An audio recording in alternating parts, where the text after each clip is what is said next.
A morte do jornalista Rodrigo Rodrigues, apenas 45 anos, reacendeu um alerta para os riscos das complicações advindas da Covid-19 no corpo humano.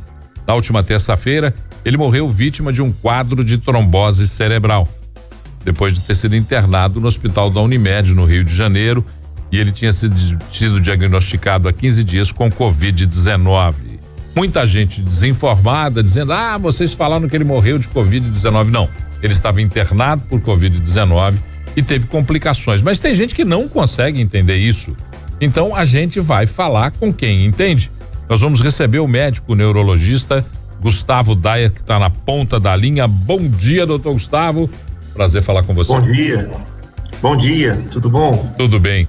Olha, muita gente fica contestando a informação, inclusive assim, nas redes sociais, quando você fala, o Rodrigo Rodrigues morreu decorrente de complicações da Covid-19, tem gente que quer te matar, tem gente que fala que você é burro, que você não tem informação nenhuma. Então, como é que é isso? Qual foi a causa-morte dele, Rodrigo Rodrigues? Dá para avaliar? E quanto tem de colaboração da Covid para essa causa-morte? Ele teve um quadro chamado trombose venosa cerebral. O sangue, quando vai para o cérebro, ele vai através das artérias e volta, sai do cérebro através das veias, como qualquer parte do corpo. No caso do cérebro, como o volume de sangue, o fluxo de sangue é muito grande, a gente tem veias grandes, chamadas de seios venosos, que drenam todo esse sangue do cérebro para o corpo.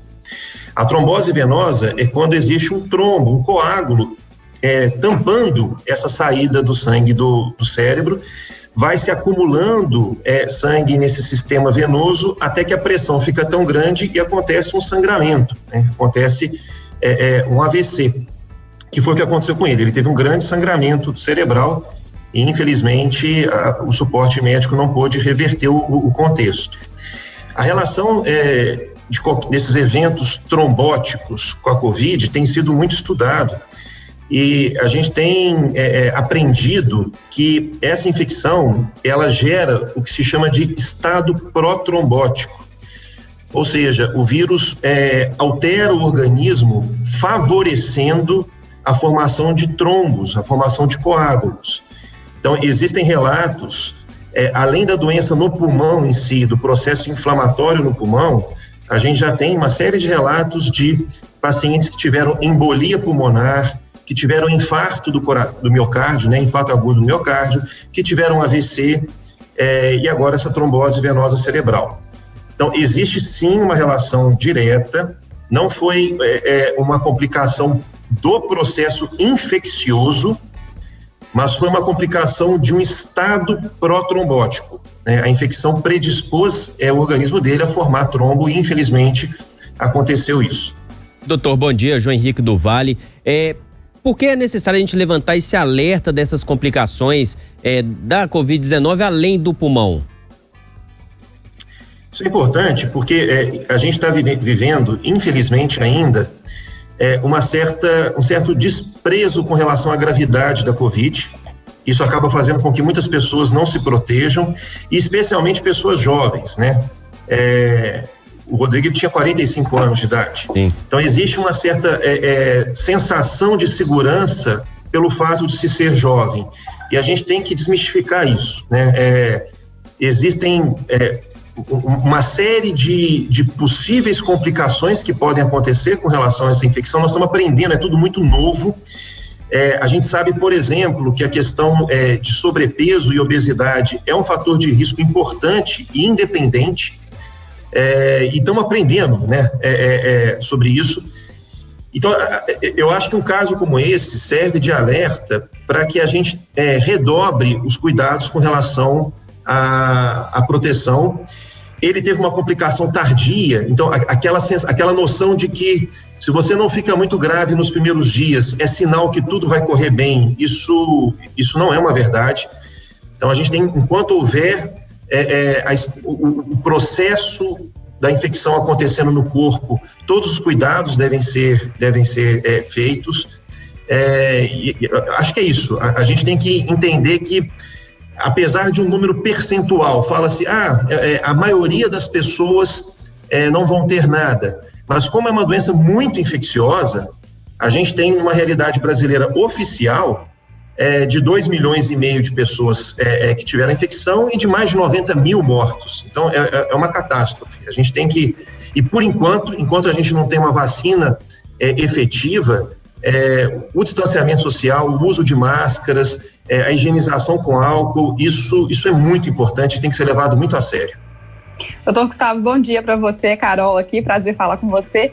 Conta pra gente então, a gente falando então dessas complicações aí, né, novas complicações em relação ao cérebro, sistema vascular, o que a gente deve ficar atento aí, alguns sinais e alguns cuidados também aí, pra gente não deixar essa parte de lado também, essa preocupação de lado. O que eu acho importante é que qualquer sintoma novo, o médico tem que ser avisado rápido, né? A gente tem aqueles sintomas convencionais de um quadro viral, né, a tosse, febre, falta de ar. No caso da Covid, tem uma característica grande, que é a questão da perda do olfato e do paladar. Mas qualquer mudança de padrão, de repente uma dor de cabeça que muda de característica, ou uma dificuldade para respirar que se torna maior, ou uma dor no peito diferente, qualquer sintoma novo, num contexto que é tão incerto, eu acho que a gente não pode menosprezar, né? A gente vê, e a nossa cultura brasileira tem muito isso de sempre pensar que não vai ser nada ruim. Não, isso vai passar, toma um bicarbonato e deita um pouco que daqui a pouco melhora. E às vezes essa falta de dar um devido peso para sintomas que podem ser leves, isso pode acabar, às vezes, a gente perdendo a chance de ouro de ter uma intervenção mais rápida, né? No caso da trombose venosa cerebral, dor de cabeça, né? Começou a ter uma dor de cabeça de um padrão progressivo, isso é um alerta, tem que ser sempre um alerta. Lembrar que dor é um sinal de alerta do nosso organismo. Doutor, a gente está vivendo um longo isolamento, né? Muitas pessoas sem fazer exercício físico, muitas pessoas que já faziam normalmente e outras que não faziam e que com esse isolamento estão querendo voltar ou começar a fazer exercício. Quais são os riscos e os cuidados que essas pessoas devem tomar?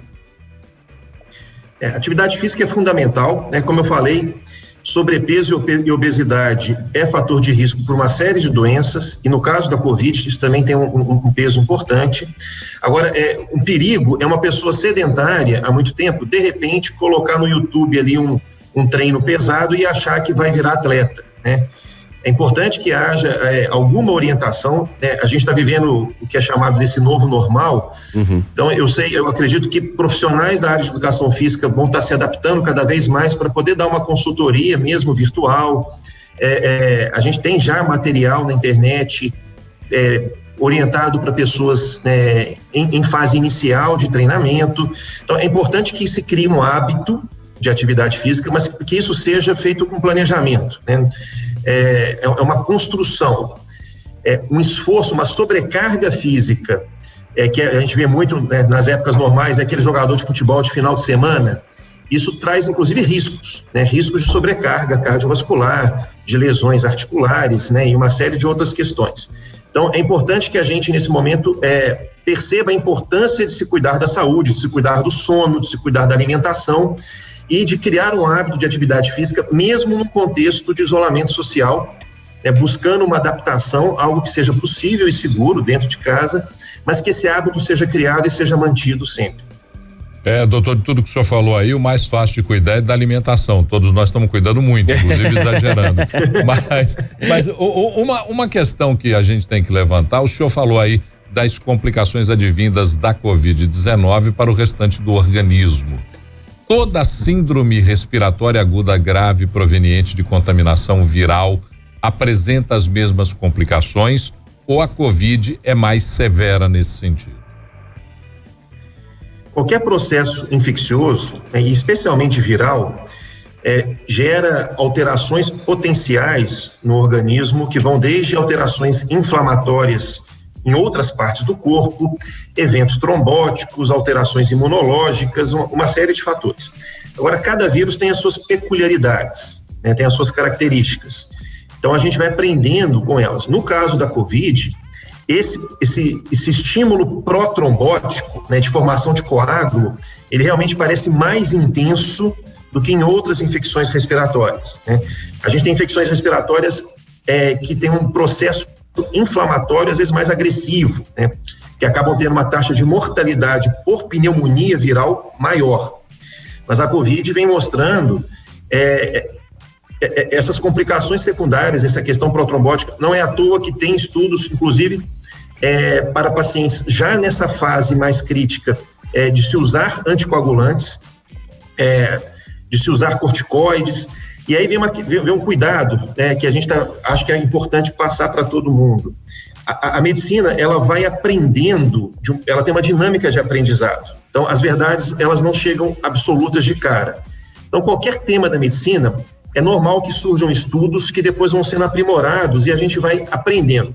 No caso da Covid, como está tudo muito, muito intenso, a informação está sendo muito rápida, surgem dados de estudos preliminares que acabam indo para o leigo e o leigo pode interpretar como verdade absoluta. Então, de repente, tem gente tomando corticoide para prevenir Covid, o que é algo extremamente perigoso, extremamente sério, né? Ou tomando anticoagulante. Então, a importância do papel, né, do médico, de tentar filtrar o que ainda está em estudo e o que já são fatos mais robustos para orientar, né, os seus pacientes, né, para orientar a população de uma forma geral. Então, o que eu peço para as pessoas é terem cuidado com o manejo dessas informações e ter as suas referências médicas, né? As prefeituras estão tendo comitês de gestão da Covid, com médicos especialistas que estão tentando filtrar essas informações, né, para que não haja, às vezes, a pessoa buscando se proteger, ela acaba se colocando numa situação de risco. Em caso de problemas elétricos, você chama o eletricista. Se tiver problemas hidráulicos, chame um bombeiro hidráulico. Se tiver problema com a sua saúde, chama um médico, gente, pelo amor de Deus. Para de ficar, né? Por favor, né? Pare de correr para prateleira de medicamento, para seguir a tia véia do WhatsApp. Vamos ter um pouco mais de cuidado aí. O doutor Gustavo é mais um que dá esse alerta. Ninguém está aqui dizendo que remédio A, B, C ou D é ruim ou bom, não. Se você quer curar-se de um problema, quer entender como se fazer para se proteger daquela questão e ela é de saúde, procure um médico. Pronto, você resolve o seu problema. Agora, se tiver vazando o seu cano de descarga, vai chamar o bombeiro hidráulico, porque o médico não vai resolver essa questão. Doutor Gustavo Dayer, médico neurologista, muito obrigado por participar com a gente aqui do Central 98. Um grande abraço. Eu que agradeço, obrigado pela oportunidade. Um abraço. Perfeito.